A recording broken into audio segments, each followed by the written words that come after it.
These smartphones were announced yesterday, and both on the same day, which was quite surprising. They're going to be going head to head against each other, flagship from Samsung and the flagship from Sony. But how do they compare? What's different? Well, do hit that thumbs up button and let's find out in this head-to-head spec comparison. So let's start off with the size. There's not a huge deal of difference between these two in terms of size. The Sony Xperia Z2 is slightly larger, 0.8 millimeters in terms of width, and just 0.1 millimeters thicker. So in terms of the width and the thickness, not a huge deal between these two, but the Sony Xperia Z2 is slightly taller.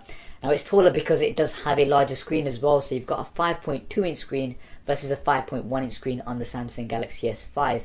These displays are slightly different as well. The Samsung Galaxy S5 has the Super AMOLED display, whereas the Sony Xperia Z2 has an IPS display, but it has been massively improved compared to the previous Xperia devices. This is something that a lot of users complained about, that the Xperia devices, the display wasn't as good as some of the competition out there, but Sony have taken this on board and improved the Xperia Z2's display, and it's supposed to be live color LEDs is what they're calling it, and they are claiming that it's got the most vivid colors on any smartphone out there. So that's quite a bold claim to make from Sony, and it's good to see that they have made some improvements here on the screen. In terms of the resolution, you've got the same resolution on both of these devices, 1920 by 1080, so full HD on both here. In terms of PPI, because of the slight difference in the screen size, you've got slightly different pixel density. The Samsung Galaxy S5 has roughly about 432 PPI pixel density. The Sony Xperia Z2 has 424 PPI. So not a huge deal of difference in terms of the pixel density. You're not really going to be noticing much of difference in terms of resolution between these two. Now in terms of the weight difference between these two, the Sony Xperia Z2 does come in slightly heavier, 18 grams heavier compared to the Samsung Galaxy S5. Now that does come down to the build materials used. The Samsung Galaxy S5 has a perforated back, so it's a dimpled texture on the back of the device, which is supposed to feel quite comfortable. Does it look premium? Well, that's arguable, but it's supposed to feel really comfortable and grippy in the hand. The Xperia Z2 comes with an solid aluminium frame with shatterproof and scratch resistant glass panels on the front and the back.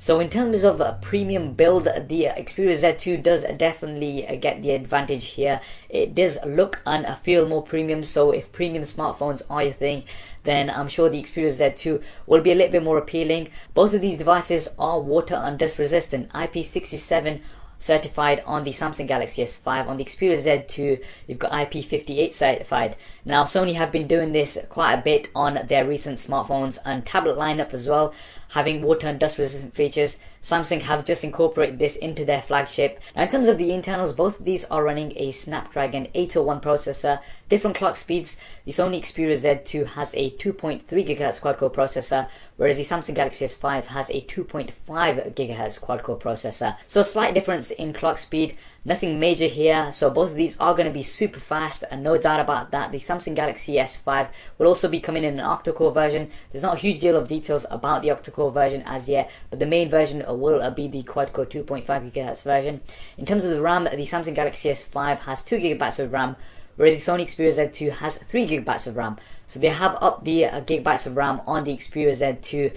It's going to be better for multitasking and things, and having extra RAM is always a good thing. The different versions available, the Samsung Galaxy S5 is going to come in the 16 and 32 GB versions. The Sony Xperia Z2 is only going to come in a 16 GB version. Both of these do come with expandable storage though, microSD up to 64 GB, so you are going to be able to expand the storage on your smartphone. The Samsung Galaxy S5, there's also some reports that it's a 128 GB expansion, but this is not fully confirmed, so we'll have to wait and see about this. Now moving on to the cameras, both of these have great cameras on board. The Samsung Galaxy S5 has a 16 megapixel camera. It's supposed to be a larger sensor than the Samsung Galaxy S4.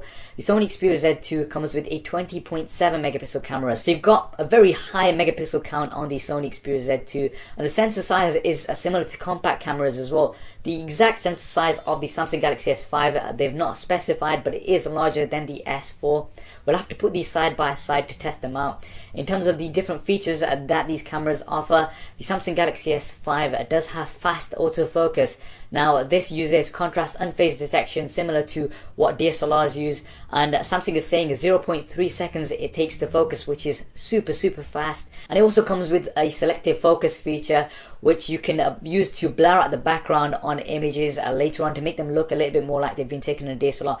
This feature is also available on the Sony Xperia Z2, but they've called it background defocus, so They've got their own branded name on here. In terms of the video differences, both of these do 4K video. So 4K video at 30 frames a second, so 2160p, which is absolutely awesome on both of these. They both do 1080p video as well. And the Sony Xperia Z2 has 720p at 120 frames a second with time shift software. So what this is going to allow you to do, similar to the iPhone 5s, is that you film some slow motion footage and slow down just parts of it. The Samsung Galaxy S5, they've not specified the slow motion, but I'm pretty sure it does have 720p at 120 frames a second. The software side of things will have to be seen in the hands-on review. Front-facing cameras, you've got 1080p on both of these, but the Sony Xperia Z2 does have a slightly higher megapixel count, 2.2 megapixels versus 2 megapixels.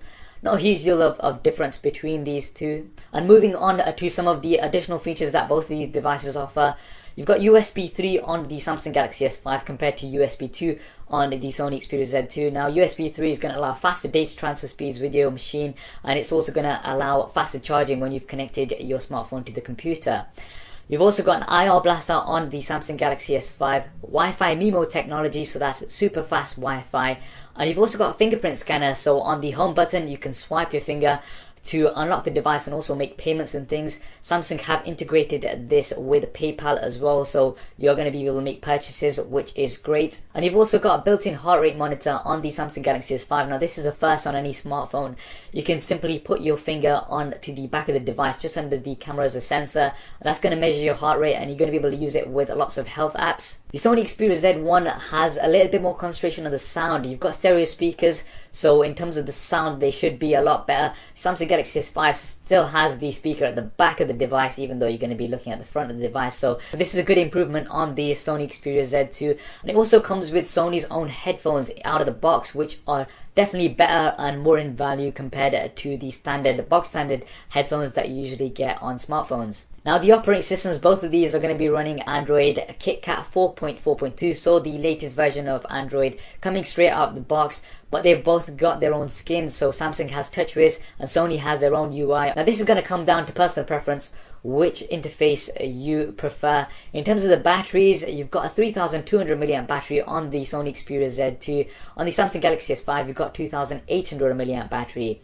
Now, although you've got a smaller battery on the Samsung Galaxy S5, it is removable. The Sony Xperia Z2 does not have a removable battery. In terms of actual performance, we are going to have to put these side by side and see which one gives more usage throughout the day. Now finally, in terms of the price, I'm expecting these to be similar in price. There's no confirmed reports as yet, but you can be looking at roughly between $700 to $750 in the US off contract, and in the UK between £600 to £650. Now in terms of the release dates, for the Sony Xperia Z2 you're looking at March time, whereas on the Samsung Galaxy S5 you're looking at April time. So you're going to be able to get your hands